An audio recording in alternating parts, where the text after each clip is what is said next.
और इसके बाद खबरें विस्तार से। 18वीं लोकसभा के पहले संसद सत्र के चौथे दिन राष्ट्रपति द्रौपदी मुर्मू का अभिभाषण हुआ। 50 मिनट के भाषण में राष्ट्रपति ने हर मुद्दे पर बात की। उन्होंने कहा कि पेपर लीक करने वालों को कड़ी सजा दिलाई जाएगी। सेना को आत्मनिर्भर बनाने की तैयारियां भी बताई। नॉर्थ ईस्ट में शांति के लिए सरकार के प्रयासों का जिक्र भी किया। राष्ट्रपति ने कहा कि अगला बजट सत्र में बड़े फैसले लेकर आएगा। उन्होंने आपातकाल को संविधान पर सीधा हमला करार दिया। ये भी कहा कि देश ने इस हमले से उभर कर दिखाया है।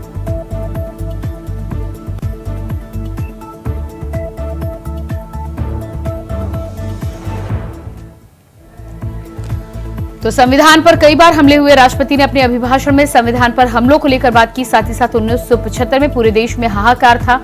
उन्होंने चुनाव आयोग का धन्यवाद करते हुए भारत के चुनाव को दुनिया का सबसे बड़ा लोकतांत्रिक चुनाव करार दिया और साथ ही साथ कहा कि 64 करोड़ लोगों ने इस चुनाव में अपनी जिम्मेदारी निभाई। लगातार तीसरी बार स्थिर और स्पष्ट बहुमत की सरकार बनाई है। 6 दशक बाद ऐसा हुआ है। ऐसा समय में जो भारत के लोगों की आकांक्षाएं सर्वोच्च स्तर पर है, लोगों ने मेरी सरकार पर लगातार तीसरी बार भरोसा जताया है। भारत के लोगों को ये पूर्ण विश्वास है कि उनकी आकांक्षाएं सिर्फ मेरी सरकार ही पूरा कर सकती है।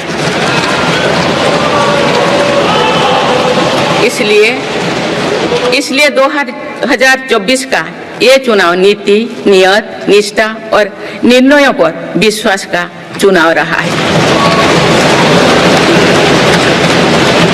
मजबूत और निर्णायक सरकार में विश्वास, सुशासन, स्थिरता और निरंतरता में विश्वास, ईमानदारी और कड़ी मेहनत में विश्वास, सुरक्षा और समृद्धि में विश्वास, सरकार की गारंटी और डिलीवरी पर विश्वास, विकसित भारत के संकल्प में विश्वास।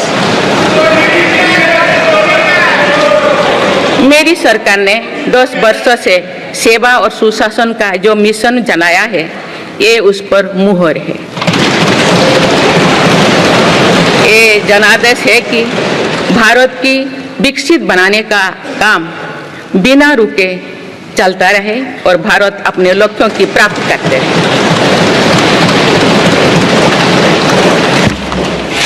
माननीय सदस्यगण, 18वीं लोकसभा कई मायनों में एक ऐतिहासिक लोकसभा है। ये लोकसभा अमृतकाल के शुरुआती वर्षों में गठित हुई है। ये लोकसभा देश के संविधान को अपनाने के 75वें वर्षों की भी साक्षी बनेगी। मुझे विश्वास है कि इस लोकसभा में जन कल्याण के फसलों का नवीन अध्याय लिखा जाएगा। आगामी सत्रों में मेरी सरकार अपने इस कार्यकाल का पहला बजट पेश करने जा रही है। ये बजट सरकार की दूरगामी नीतियों और फ्यूचरिस्टिक विजन का एक प्रभावी दस्तावेज होगा। इस बजट में बड़े आर्थिक और सामाजिक निर्णयों के साथ ही अनेक ऐतिहासिक कदम भी देखने को मिलेंगे। किसानों की बड़ी समस्या भंडारों से जुड़े होती है, इसलिए मेरी सरकार ने सहकारिता क्षेत्र में दुनिया की सबसे बड़ी भंडारण योजना पर काम शुरू कर चुकी है। किसान अपने छोटे खर्चे पूरे करने के लिए इसके लिए पीएम किसान सम्मान निधि के तहत उन्हें 3,20,000 करोड़ रुपये से ज्यादा राशि दे सकते। मेरी सरकार के नए कार्यकाल के शुरुआत दिनों से ही किसानों को 20,000 करोड़ रुपया से अधिक की राशि ट्रांसफर की जा चुकी है। सरकार ने खरीफ फसलों के लिए एमएसपी में भी रिकॉर्ड वृद्धि की है। आज का भारत अपनी वर्तमान जरूरतों को ध्यान में रखते हुए अपनी कृषि व्यवस्था में बदलाव कर रहा है। हम ज्यादा से ज्यादा आत्मनिर्भर हो और ज्यादा से ज्यादा निर्यात से किसानों की आमदनी बढ़े, इस सोच के साथ नीतियां बनाई गई है, निर्णय लिए गए हैं। जैसे भारत दलहन और तिलहन में दूसरे देशों पर निर्भरता कम करने के लिए देश के किसानों को हर संभव मदद दे रहे हैं। ग्लोबल मार्केट में किस तरह के फूड प्रोडक्ट की डिमांड ज्यादा है, इसके आधार पर नई रणनीति बनाई जा रही है। आजकल ऑर्गेनिक उत्पादों को लेकर दुनिया में डिमांड तेजी से बढ़ रही है। भारत के किसानों के पास इस डिमांड को पूरा करने के पूरा भरपूर क्षमता है। इसलिए सरकार प्राकृतिक खेती और इससे जुड़ी उत्पादों की सप्लाई चेन को सशक्त कर रही है।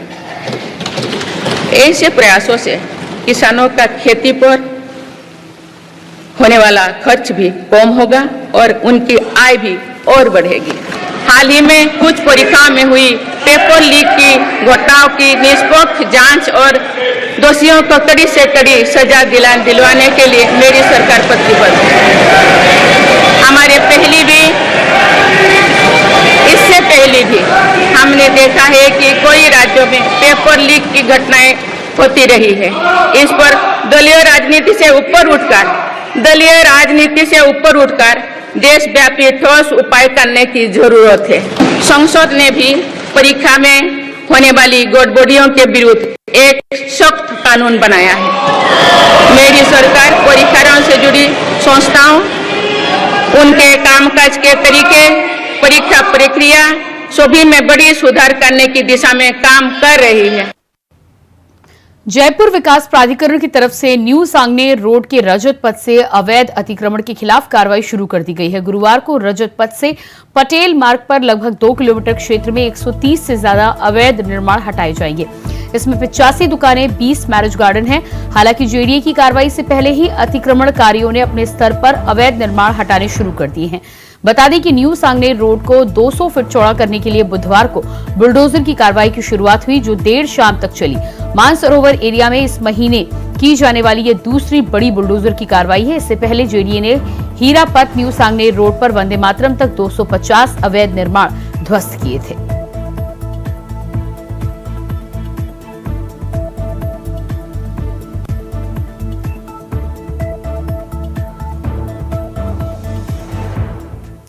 तो न्यू सांगने रोड को चौड़ा करने के लिए अवैध अतिक्रमण को हटाने की कार्रवाई चल रही है। तस्वीर आप देख पा रहे हैं। लगातार इस कार्रवाई में 85 दुकानें और 20 मैरिज गार्डन पर कार्रवाई की गई है। इससे पहले भी 250 अवैध अतिक्रमण इस रोड पर हटाए गए थे। और इसी खबर पर जयपुर से हमारे साथ संवाददाता कुलदीप सैनी लाइव जुड़ चुके हैं। जी कुलदीप, जिस तरह से अवैध अतिक्रमण को हटाए जाने की कार्रवाई चल रही है, सड़क चौड़ीकरण को लेकर कार्रवाई है, कितने दिनों से कार्रवाई चल रही है और क्या कुछ आगे का कार्यक्रम है?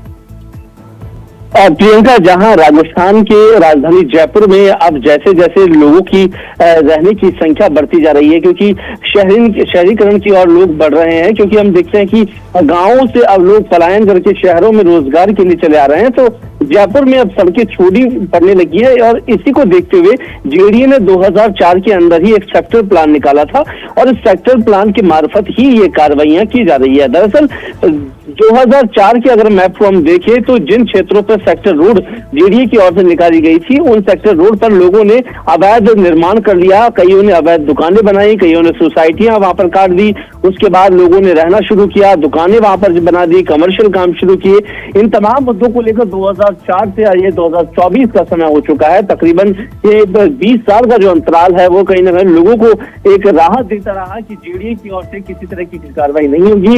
हमने देखा अमूमन आज से 5 दिन पहले ही जेडीए की एक बड़ी कार्रवाई मानसरोवर की इसी जोन में देखने को मिली, जहां पर 250 से अधिक मकान और दुकानों को ध्वस्त किया गया था।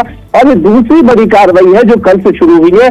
700 दुकानों और मकानों को चिन्हित किया गया, जिसमें स्कूल, मैरिज हॉल और बड़े होटल्स इसमें शामिल किए गए हैं। तो ये सड़क चौड़ीकरण का जो प्लान था वो ऐसा नहीं है कि ये आज या कल में बना है। ये 2004 का जो सेक्टर प्लान है जेडीए का, उस सेक्टर प्लान के मार्फत से ये कार्रवाइयां की गई है। हालांकि लोगों में रोष व्याप्त है, लोगों ने मुख्यमंत्री को इसके खिलाफ अपनी शिकायतें दर्ज कराई है। और गौर करने वाली बात यह है कि इस पूरी कार्रवाई में जहां एक बड़े स्केल पर अगर हम देखें, अगर हम आंकड़ा देखें तो 1000 से ज्यादा मकान और दुकानें तोड़ी जा रही है। और ये पूरा काम जो हो रहा है वो मुख्यमंत्री के गृह क्षेत्र यानी कि मुख्यमंत्री के विधानसभा क्षेत्र में ये काम हो रहा है। तो कहीं ना कहीं लोगों में नाराजगी है। कई जगह हमने देखे वीडियोज आए जहां पर मुख्यमंत्री के खिलाफ बयानबाजी हुई, और ये वही विधानसभा है जहां पर मुख्यमंत्री ने पहली बार जब चुनाव लड़ा और पहली बार जनता जनार्दन ने उनको बहुमत दिया, तो कहीं ना कहीं लोगों में अब इसके खिलाफ आक्रोश है कि मुख्यमंत्री को हमने चुनकर भेजा है और वो हमारे मकानों को तहस नहस करने में लगे हुए हैं। हालांकि इसे लेकर प्रशासन की ओर से किसी तरह की अभी तक राहत देने की बात सामने नहीं है। ये माना जा रहा था कि जैसे ये कार्रवाई होगी तो लोगों को उनके घरों के बदले मुआवजा दिया जाएगा ताकि वो दूसरी जगह शिफ्ट होकर रह सके, लेकिन इसके खिलाफ अभी तक किसी तरह का कोई ऐलान सरकार या जेडीए प्रशासन की ओर से नहीं आया है। हालांकि जेडीए बार बार ये कह रहा है कि जहां पर ये मकान और दुकानें बनी हुई है वो जेडीए का पहले से पर्याप्त जमीन थी, जेडीए की सरकारी जमीन थी जिन पर लोगों ने अतिक्रमण कर रखा था। अब जेडीए चाह रही है कि उन क्षेत्रों में जहां पर ट्रैफिक ज्यादा है, जहां पर लोगों की आवाजाही ज्यादा रहती है, ये मानसरोवर वही क्षेत्र है जो एशिया की सबसे बड़ी विधानसभा भी है, और ये माना जाता है कि यहाँ पर जिस तरीके से सड़कों का चौड़ीकरण किया गया है तो मेट्रो फेज का विस्तार और साथ ही जो हम देख रहे हैं कि जो एम्बुलेंस और जो बसेस है उनके लिए अलग से उन्होंने कॉरिडोर बना रखा है। तो ये सड़कों का चौड़ीकरण करने का मामला है जो 200 फीट सड़क को चौड़ी करने को लेकर ये प्रस्ताव दिया गया था। हालांकि ये कार्रवाई चल रही है, आज भी 130 से ज्यादा दुकानों और मकानों को चिन्हित किया गया है और ये लगातार 3 दिन तक ये कार्रवाई जारी रहेगी। इसके चलते जिन मकानों को चिन्हित कर लिया गया है उसके बाद इन पर बड़ी कार्रवाई की जाएगी। जी बिल्कुल, तो बड़ी कार्रवाई हो रही है, लगातार विरोध जिस तरह का देखने को मिल रहा है, अतिक्रमण पर लगातार आगे भी कार्रवाई होनी है। जिस तरह से आप कह रहे थे कि लोग नाराजगी व्यक्त कर रहे हैं, क्या किसी तरह का प्रदर्शन भी हो रहा है, क्योंकि मुआवजे का ऐलान आपके अनुसार अभी तक नहीं किया गया है? जी, लिहाजा इस पूरे मामले को लेकर जब लोगों को पहले नोटिस दिए गए थे, क्योंकि अमूमन जेडीए का जो नॉर्म्स है, जेडीए की जो कार्रवाई है वो कहा जाता है कि पहले 32-33 का नोटिस दिया जाता है और नोटिस देने की मार्फत ये 7 दिन का समय दिया जाता है वो अपना बयान दे। लेकिन जब ध्वस्तीकरण के आदेश होते हैं तो लोगों को तकरीबन 10 से 15 दिन पहले नोटिस देकर ये कहा जाता है कि आपके मकानों को, अपनी दुकानों पर ये कार्रवाई की जानी है, अपने स्तर पर इसको खाली करें।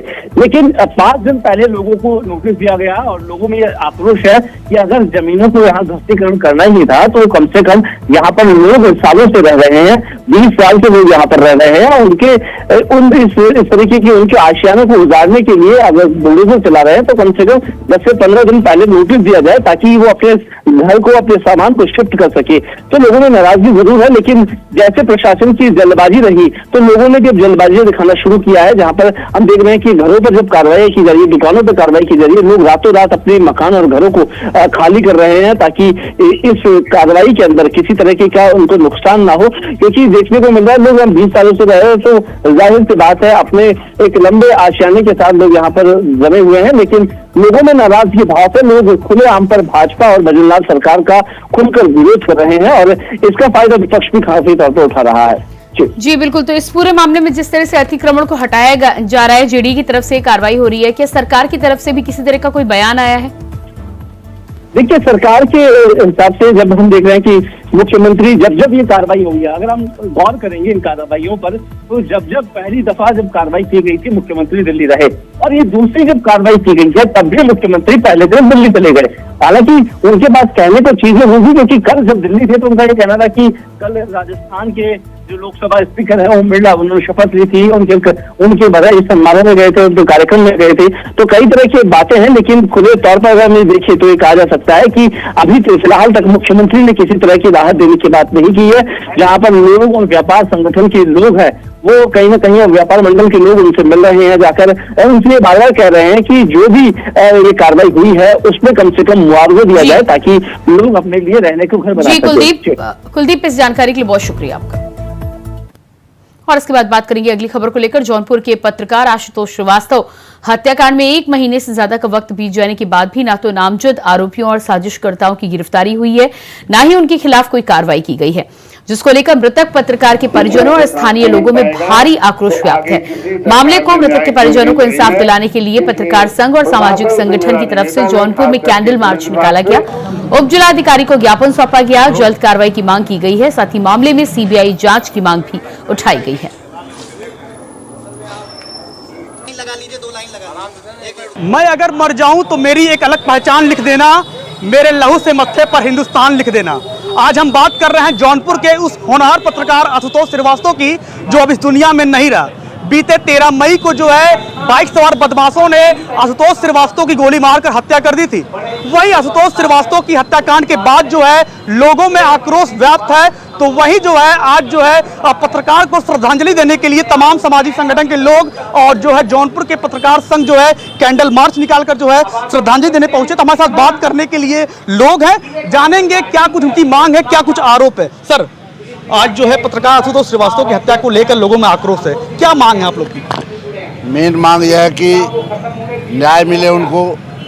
कौन मर्डर किया ये जरूरी नहीं है, किसने कराया वो घूम रहा है, सभी जानते हैं। उस पर प्रशासन को जब तक कार्रवाई नहीं करेगा, क्योंकि वहाँ पर हिंदू एकदम माइनॉरिटी में है और बहुत दिन से अत्याचार हो रहा है हिंदुओं पर।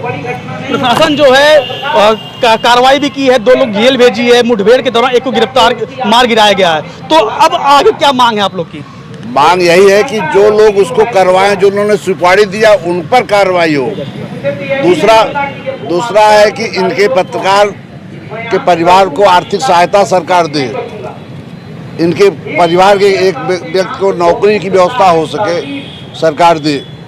ये डिमांड है जौनपुर के सभी हिंदू समर्थित जितने लोग भी हैं, क्योंकि ये पत्रकार ही नहीं थे, विश्व हिंदू परिषद के प्रबल नेता थे और गौकसी के खिलाफ निरंतर लड़ाई लड़ते रहे हैं। और बिल्कुल और भी कुछ लोग हैं। सर, आपसे जानने का प्रयास करूंगा, आशुतोष श्रीवास्तव अभी दुनिया में नहीं रहे, तो क्या मांग है आप लोग की? मांग है उसके परिवार की आर्थिक सुरक्षा की जाए, सामाजिक सुरक्षा की जाए और ऐसा कांड दोबारा न हो। इस तरह का कानून उनके साथ न्याय करे कि दोबारा किसी पत्रकार के साथ या किसी भी व्यक्ति के साथ। शासन कह रही हमने कार्रवाई की है, मामले की जांच जारी है। उसमें बहुत सारे लोग शामिल हैं, सबको खोला जाए और सबके साथ उचित कार्रवाई हो। जो लोग इसके पर्दे के पीछे भी बहुत सारे लोग हैं, उनकी भी जांच हो करके और उनका खुलासा किया जाए। लगता है बाबा योगी जी की सरकार में जांच जो है इंसाफ मिलेगा मृतक परिवार को? बिल्कुल, योगी जी के शासन में हमारे माननीय मुख्यमंत्री जी ने यही तो किया कि उन्होंने लॉ एंड ऑर्डर मेंटेन किया उत्तर प्रदेश का, जो बहुत बुरी दशा में था कभी। लेकिन आज अगर इसमें कोई देरी हो रही है तो शायद वो चुनाव के कारण हुआ होगा कि लोकसभा का चुनाव था, बीच में चुनाव बीत गया है। हमें पक्का है कि माननीय मुख्यमंत्री जी इस पर त्वरित कार्रवाई करेंगे और न्याय दिलाएंगे। राहत पहुंची है आप लोग? बिल्कुल, हम लोग सारे लोग दुखी हैं। अगर दुखी न होते तो यहाँ न खड़े होते। और बिल्कुल कुछ लोग और हैं। सर, एक पत्रकार को जो है आज जो है जौनपुर ने खोया है, तो क्या कुछ कहेंगे आप? देखिए, शाहगंज में आशुतोष श्रीवास्तव पत्रकार के साथ साथ एक हिंदूवादी विचार के बहुत बड़ा एक आवाज़ थे और उस आवाज़ को दबाने के लिए निश्चित रूप से कायरतापूर्ण ढंग से उनकी हत्या की गई है। मैं मांग करता हूं कि इस हत्या की सीबीआई जांच की जाए और जिसने भी हत्या करवाया है उसका नाम सामने आना चाहिए। और चूँकि पत्रकारिता करते करते उन्होंने 20-25 वर्षों का जीवन काल इस समाज के लिए लगाया था, अपने बच्चों के लिए उन कुछ नहीं कर पाए। तो हम लोग मांग करते हैं कि उनके बच्चे को सरकारी नौकरी दी जाए, उनके परिवार को 50 लाख की आर्थिक सहायता की दिया जाए सरकार की तरफ से। यही हमारी मांग है, तभी जाकर हम लोग का जो ये आंदोलन है और उनके प्रति जो सच्ची श्रद्धांजलि तभी मानी जाएगी जब उनको न्याय मिल जाएगा। आशुतोष श्रीवास्तव, हम शर्मिंदा है, तुम्हारे कातिल अभी जिंदा है, जो कि आज कैंडल मार्च में जो है स्लोगन लेकर लोग चल रहे थे। सर, आपसे जानने का प्रयास करूंगा, आशुतोष श्रीवास्तव को लेकर जो है लोग भावुक हैं, उनके परिजनों को इंसाफ दिलाने के लिए किस तरह से आप लोग मुहिम छेड़े हैं? हम सिर्फ इतना ही कहेंगे, बहुत दिन से खोजबीन चल रहा है, कुछ निकल नहीं रहा है, ओपन नहीं हो रहा है। पकड़ा जा रहा है अपराधी, फिर भाग जा रहा है, फिर पकड़ा जा रहा है और सब जानते हैं वो अपराधी कौन है। हम यही चाहते हैं उसके परिवार को आर्थिक मदद मिले। और ये पत्रकार के साथ साथ एक सामाजिक सेवक थे, सामाजिक कार्यकर्ता थे, सबके लिए सोचते थे। हम यही चाहेंगे कि जो भी ये कांड किया उसे जल्द से जल्द पकड़ा जाए। योगी जी से हमारी गुजारिश है, जैसे सबको बड़े बड़े आतंक सबको पकड़े हैं उसी तरह इसको भी पकड़ा जाए। क्या लगता है आरोपियों घर बुलडोजर चलेगा बाबा का? बिल्कुल चलना चाहिए, बिल्कुल बुलडोजर चलना चाहिए और न्याय मिलना चाहिए, न्याय में विलम्ब नहीं होना चाहिए। बिल्कुल जो है आशुतोष श्रीवास्तव को लेकर जो है जौनपुर में एक जो है मुहिम छेड़ दिया गया है और मृतक के परिजनों को इंसाफ दिलाने के लिए जौनपुर पत्रकार संघ और तमाम सामाजिक संगठन के लोग जो है कैंडल मार्च निकाले हैं। फिलहाल प्रशासन का दावा है कि मृतक आशुतोष श्रीवास्तव के जो शूटर थे उसे मुठभेड़ के दौरान मार गिराया गया है। वहीं प्रशासन ने 2 लोगों को गिरफ्तार कर जेल भेज चुकी है। लेकिन सवाल यह है कि जो इनके परिजनों का सीबीआई जांच की मांग है और कुछ रसूखदारों पर जो आरोप लगाए हैं, ये तो देखने वाली बात होगी पुलिस की जांच के बाद क्या खुलकर मामला सामने आती है। क्या मृतक आशुतोष पत्रकार जो है उनके परिवार को इंसाफ मिलता है या नहीं, ये तो आने वाला वक्त बताएगा। जौनपुर से विवेक कुमार, इंडिया वॉइस। इसी के साथ फिलहाल इस बुलेटिन में इतनी ही। खबरों का सिलसिला जारी रहेगा। नमस्कार।